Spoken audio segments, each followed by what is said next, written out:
Most people think wealth shows up in your bank account first. They're watching their portfolio, tracking their net worth, waiting for that magical number that proves they've made it. But here's what I learned after studying hundreds of people who transitioned from middle class to truly wealthy. The real sign happens in your psychology months before the money arrives. It's not about buying more expensive things. It's not about upgrading your lifestyle or flashing status symbols. The actual indicator is far more subtle and infinitely more powerful. It's about making fewer decisions, not more purchases. The new rich understand something the middle class doesn't about time and mental energy. And once you see this shift happening in your own mind, you'll know you're crossing into true wealth. Your brain makes approximately 35,000 decisions every single day. Most people exhaust themselves on trivial choices before they even get to the decisions that actually matter. Should I grab coffee from this place or that place? Which route should I take to work? What should I wear? What should I eat for lunch? By the time you get to the important stuff, your mental bandwidth is already depleted. The wealthy don't have superhuman willpower. They haven't cracked some secret code to unlimited mental energy. What they've done is eliminate decision points entirely. Steve Jobs wore the same black turtleneck every day, not because he lacked creativity, but because he understood that every trivial decision was stealing cognitive resources from the decisions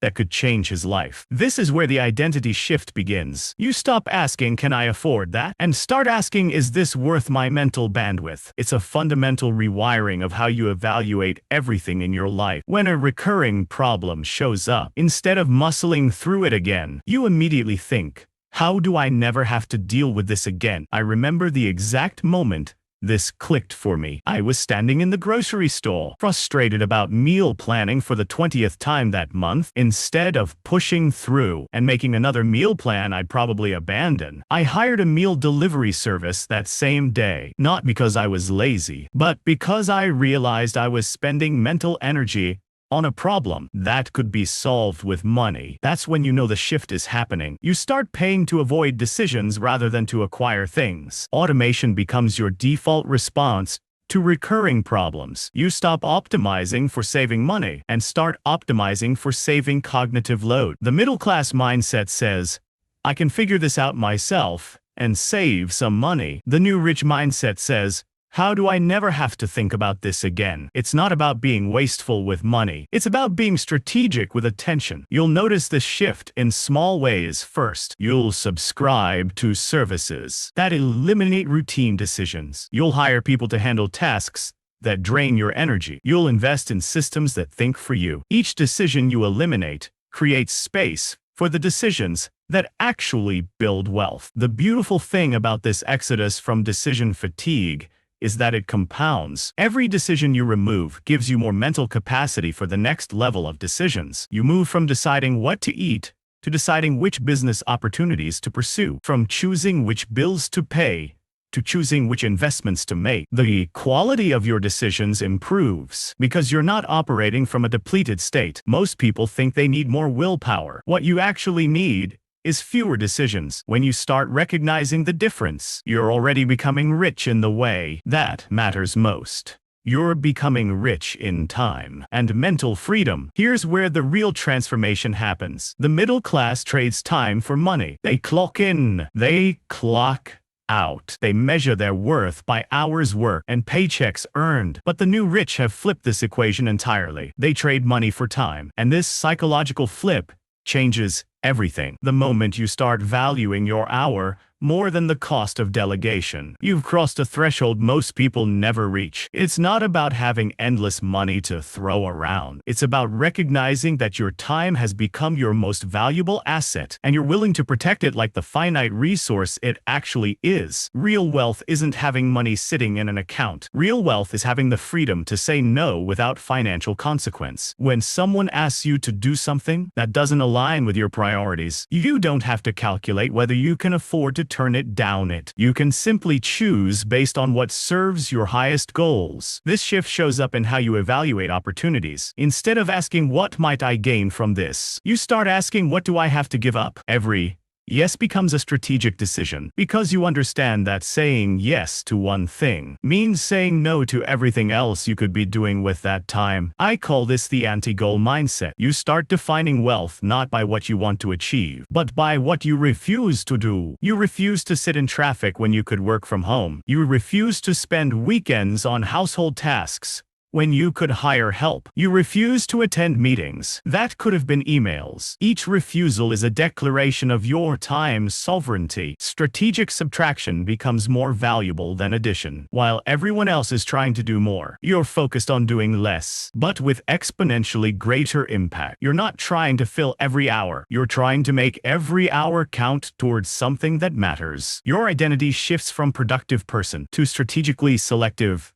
person. Productivity culture tells you to optimize every moment, to hustle harder, to do more. But true wealth consciousness tells you to be ruthlessly selective about what deserves your attention in the first place. This transition can feel uncomfortable at first because it goes against everything you've been taught about work ethic and earning your keep. But once you experience the freedom of time sovereignty, you can never go back to trading hours for dollars. You start building systems that work without you, investing in assets that generate returns while you sleep, creating value that compounds beyond your direct involvement. Your spending patterns reveal your identity more than your income level ever could. You can make six figures and still operate from a scarcity mindset, or you can make modest income and think like someone who understands abundance. The new rich buy systems, while the middle class buy solutions. Here's the difference. When your car breaks down, the middle-class response is to find the cheapest repair. The new rich response is to evaluate whether car ownership itself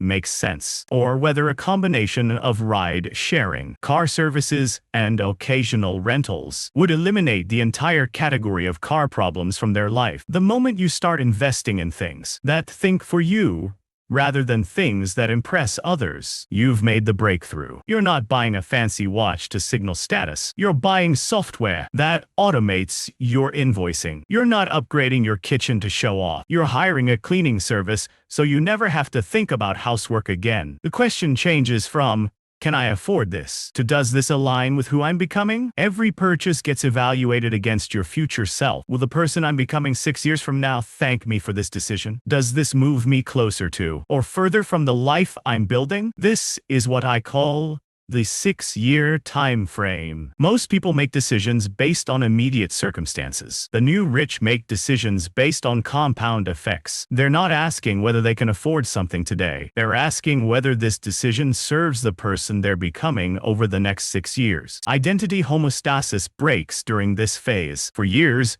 you couldn't see yourself as wealthy because the identity didn't match the bank account. But now, you can finally see yourself as wealthy before the bank account reflects it, because you're operating from abundance-based thinking rather than scarcity-based reactions. The neural pathways shift. Instead of your brain's default response being, I can't afford that, or that's too expensive, your new default becomes, is this the highest and best use of this money? You're not trying to save money. You're trying to deploy money strategically toward the life you're building. This breakthrough often happens suddenly. One day, you realize you're making decisions like a wealthy person, even though your net worth hasn't caught up yet. You're thinking in systems instead of transactions, in long-term compound effects instead of short-term savings. The identity has shifted, and the money is just a matter of time. The sign isn't in your portfolio, it's in your psychology. When you start valuing mental bandwidth over money, when you choose time sovereignty over time trading, when your decisions align with your future identity rather than your current circumstances, wealth follows naturally. Your next step is simple. Audit one area where you're still trading time for small savings. Find that recurring decision that drains your energy and eliminate it. Subscribe for more identity-based transformation strategies that actually work.